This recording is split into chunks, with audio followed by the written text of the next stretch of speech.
रहस्यमय सहस्रार की जानकारी दे रहा हूँ।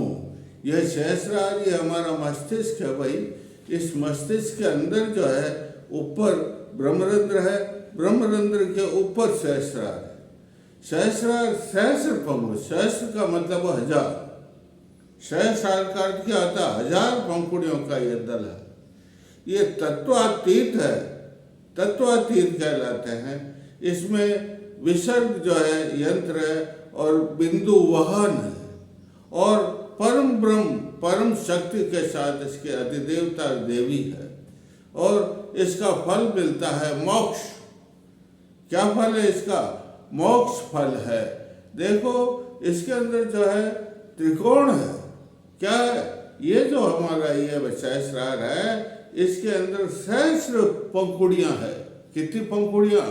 और सहस्र पंखुड़ियों के ऊपर हम शम, देखो क्या लिखा हुआ था? अ से शुरू होकर के अम आम ईम ईम ऊम ऊम एम ऐ रिम रिम एम ऐ रिम रिम ओम औ अंग अ, फिर कंग खंग गंग गड़म चम छम झम झम यम टम ठम डम ढम नम तम थम दम धम नम पम फम बम बम यम यम रम लम वम सम सम लम सम इति विसंत, मतलब इतने 50 है। कितने हैं?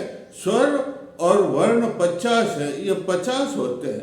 ये जो है इसके अंदर 20 लड़ियां हैं। कितनी? यहाँ से लेकर के ये सहस्र 20 लड़ियां, 20 का 1000 हो गया। कितना हो गया? 1000 जो है ये दल है। ये 1000 दल के ऊपर मंत्र सिद्धि करनी पड़ती है भाई। ये त्रिकोण है। इसके अंदर क्या? पूर्ण चंद्रमंडल है। त्रिकोण है, वो चंद्रमंडल के अंदर त्रिकोण है और त्रिकोण के अंदर जो है अमा शक्ति। कौन सी शक्ति?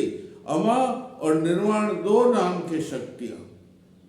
ये देखो ये त्रिकोण है। यहाँ क्या है? पहले तो ये देखो अच्छी तरह से 20 लड़ियां हो गई।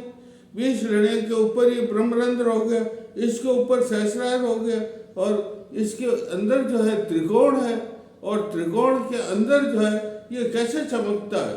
सहस्र सूर्य के समान त्रिकोण चमकता है और त्रिकोण के अंदर बिंदु है गोल मोल और उस बिंदु के अंदर जो है जो देवता के भी सेवित है और उस बिंदु के अंदर जो है अमा और निर्वाण नाम की मोक्ष है। मोक्ष जो प्राप्त होता नहीं अमा और निर्वाण नाम कहलाते हैं। अब जो है ये सहस्र दल है। सहस्र दल का मतलब 1000 दल की पंखुड़ियों वाला सहस्रार है। इसको सहस्रार कहते हैं। क्या कहते हैं? यह सहस्रार है।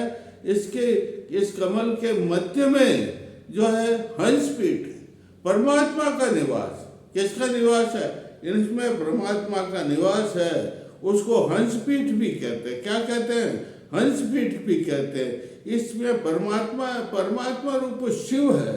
कौन है? परमात्मा रूपी परम शिव है और परम शिव जो है वो अपने साधकों को, उनके साधकों के पुरुषार्थ के लिए, उनके साधकों की सिद्धि के लिए, उनको परम सिद्ध योगी बनाने के लिए वेद का तत्वमसि, तू है वही, तू है वही, ये नाम का उपदेश देते हैं। ये शिव है वही। शिव तो ये योग विद्या के प्रवर्तक है। योग विद्या को शुरू किसने किया? शिव ने, और फिर हिरण्यगर्भ ने किया। तो योग विद्या के परम प्रवर्तक हैं। इस संसार में वे अवतीर्ण हुए हैं योग विद्या को देने के लिए और उसका ही ये 7वां चक्र है, सहस्रार है। कुंडली के अंदर 7 चक्र है। मूलाधार, स्वादिष्ठान, मणिपुर, अनाहत, विशुद्ध, आज्ञा चक्र और सहस्रार। ये जो है ये योग विद्या के शीर्ष अमृत कहलाता है। योग विद्या का अमृत है। इसके प्रवर्तक शिव है। इसलिए शिव परम गुरु माने जाते हैं और जब परम गुरु बनेगा तो दीक्षा देगा, है? दीक्षा देगा। क्या? दीक्षा का मंत्र है तत्सत। ये परम गुरु है, योग गुरु है और सब साधकों के गुरु है। इस संसार में जितने भी योग विद्या के साधक हैं उन सब का गुरु है। तो गुरु अपने शिष्य बनाता है नहीं तो उसको मंत्र देता है नहीं, तो उसका मंत्र है तत्सत। कौन सा मंत्र है? तत्सत।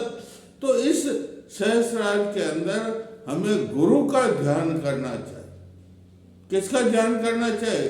परम गुरु के, गुरु पादुका का ध्यान करना चाहिए। गुरु, और गुरु कैसा होना चाहिए? परम सिद्ध ही होना चाहिए, परम सिद्ध योगी होना चाहिए, योगेश्वर गुरु होना चाहिए, योग विद्या का उसे सारा ज्ञान होना चाहिए।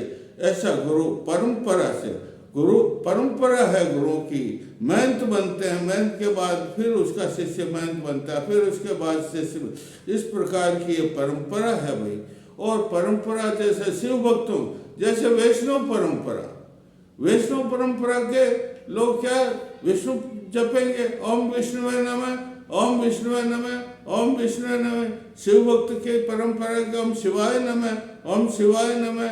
हरिहर के उपासक ओम हरिहर नमः, ओम हरिहर नमः। और शक्ति के उपासक, पराशक्ति के उपासक पराशक्ति नमः। और योगेंद्र है वो प्रकृति पुरुष नमः, ये जपेंगे।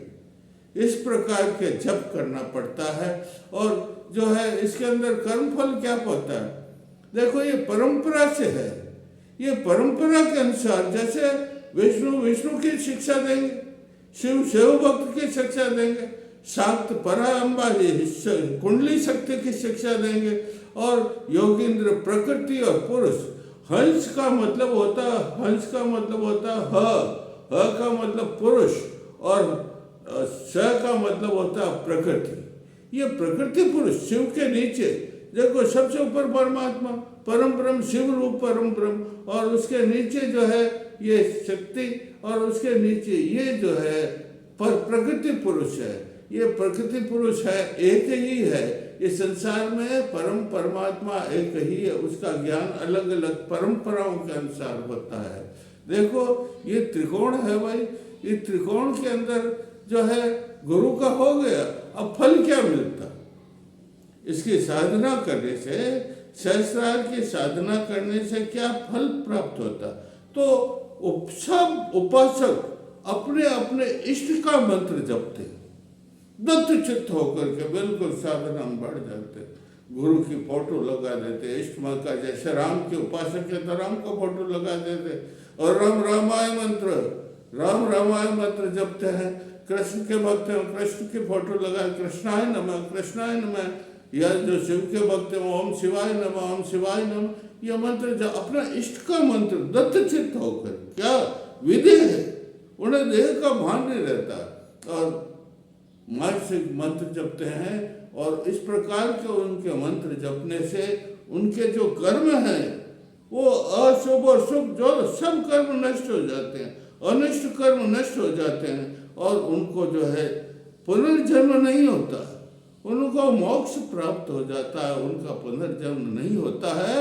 और इतना बड़ा फल मिलता है कि खेचरी विद्या बताया ना मैंने कि आपको, खेचरी विद्या जीव को उल्टी करके और इस तालू के अंदर है उसको रोक देना, इसको खेचरी विद्या कहते हैं। और यहाँ चित्त को लगा देना, यहाँ सूर्य की उपासना कर, ये खेचरी आकर के स्वयं वर्ण कर लेते, उसको फिर आवश्यकता नहीं होती। खेचरी विद्या उसको आकर के स्वयं वर्ण कर लेती है। तो वह जो इसका कर्म फल है भाई। देखो ये जो त्रिकोण बताया मैंने, इस त्रिकोण के अंदर बिंदु है, बिंदु के अंदर जो है अमा कला, कौन सी? ये जो है 16वीं कला है। चंद्रमा की कौन सी कला है? 16वीं कला। और इसका फल क्या होता है? ये जो है एकदम अमृत की धारा वर्षा करने वाली। किसकी धारा? अमृत की धारा की बरसात करती। इसमें इतनी चेतनता होती है, आदमी अमर हो जाता है, मोक्ष को प्राप्त करता है। और इसके अंदर और है सूक्ष्म कितनी है? ये जो कमल की तंतु है, इसकी नोक होती है, उसके 100वें भाग के बराबर सूक्ष्म अमा कला है। इस अमा कला के अंदर निर्माण कला, कौन सी कला है? निर्माण कला, जिसका नाम है वो इसके अंदर है, जगत की धात्री है, वो चेतन स्वरूप है, वो ब्रह्मानंद को देने वाली है। ऐसी अमर कला निर्माण कला कहलाती। क्या कहलाती है? निर्माण। और ये कुटलाकार होती। वो जो अमा कला बताए, अब मैं निर्माण कला का बता रहा हूँ कि निर्माण कला अमा कला के अंदर होती है। और कैसे होती है? बिल्कुल कुटिलाकार, अर्धचंद्र होता है नहीं कुटिल, वैसे कुटिलाकार होती है।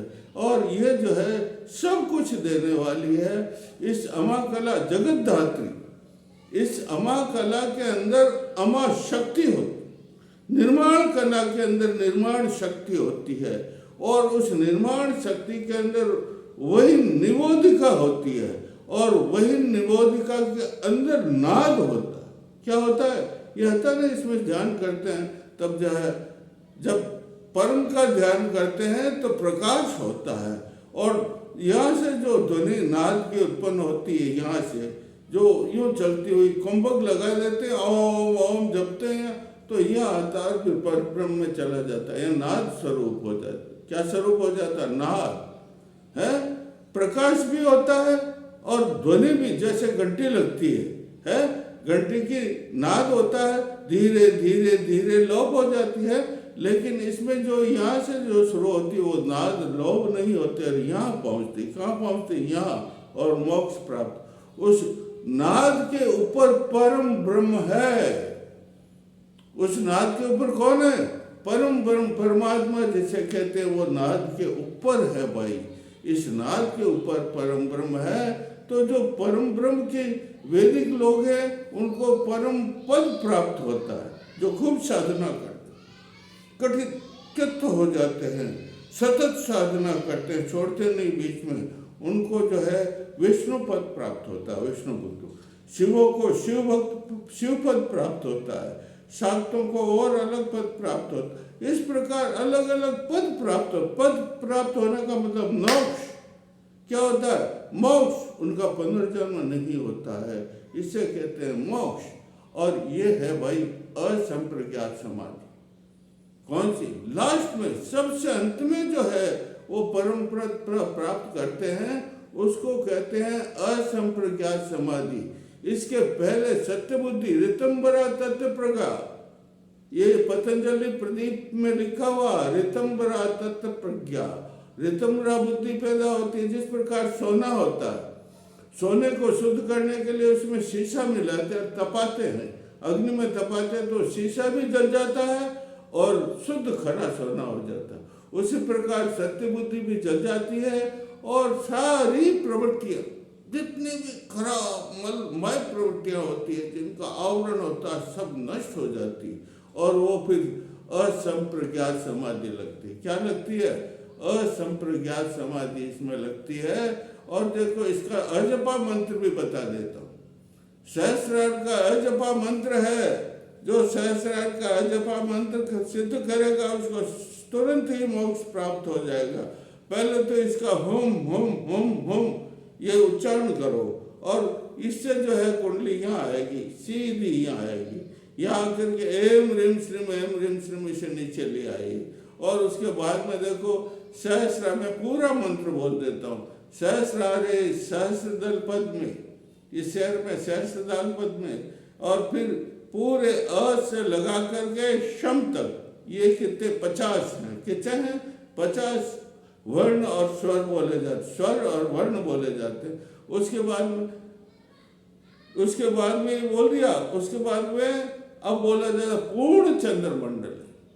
कैसा चंद्रमंडल? पूरा पूर्ण चंद्रमंडल, आनंद महासागर। कौन सा महासागर लहरा रहा? इस सहस्रार के अंदर आनंद महासागर लहराता। आनंद महासागर चिन्मय मणिदीप। दीप होता है ना, किसे कहते हैं दीप? जिसके चारों ओर समुद्र होता है, पानी होता है, जिसके चारों बीच में जो टापू होता है उसको दीप कहते हैं। तो चिन्मय मणिदीपे, और उसके अंदर जो चित्तसार मणि मंदिर है, सारे चित्त का निवास है, उसका मणि मंदिर है। और उसके नीचे कल्पवृक्ष। क्या है उस मंदिर में? क्या है? कल्पवृक्ष है। और उस कल्पवृक्ष की छाया में अव्याकृत ब्रह्म सिंहासन लगा हुआ। किसका सिंहासन लगा? ब्रह्म, अव्याकृत ब्रह्म सिंहासन। उस सिंहासन के ऊपर कौन विराजते? माता कुंडलनी, माता ब्रह्माणी, माता महाशक्ति जिसे कहते हैं, वो विराजती है। वो गुणातीत, वो वर्णातीत है। किसके साथ विराजती, किसके साथ उसका मिलन होता है? अरे परम ब्रह्म के साथ। किसके साथ? परम ब्रह्म के साथ उसका मिलन होता है और उनके साथ में विराजती है। 1000 मंत्र जपते हैं। कितने? 1000 मंत्र जपने से सिद्धि प्राप्त होती है। ओम शिव तत्व सोधियामी, फिर बोलते हैं ओम शिव तत्व सोधियामी, ओम आत्म तत्व सोधियामी, ओम शिव तत्व सोधिया विद्या तत्व सोधियामी, और फिर 5 गंध पुष्प धूप दीप नैवेद्य और तांबूल आदि इनको समर्पित करते हैं। जैसे मूलम गंधम समलम गंधम पृथ्व्यात्मकम गंधम समर्पयामि, हम आकाशमात्मकम जो पुष्पम समर्पयामि, यम वायुवतागम धूपम समर्पयामि, रम वैनात्मकम दीपक समर्पयामि, वम अमृतात्मकम जो है समर्पयाम अमृत नैवेद्यम समर्पयामि, और सम तामूल आदि सर्वोच्चारण समर्पयामि। ये इसका अजपा मंत्र है भाई। इस अजपा मंत्र को पूरे को जपना पड़ता है और जो है संप्रज्ञात समाधि लग जाती है। यह सहस्रार है। इसके आगे का मैं कल और आपको वर्णन करूँगा। बोलिए जय श्री राम, जय श्री राम।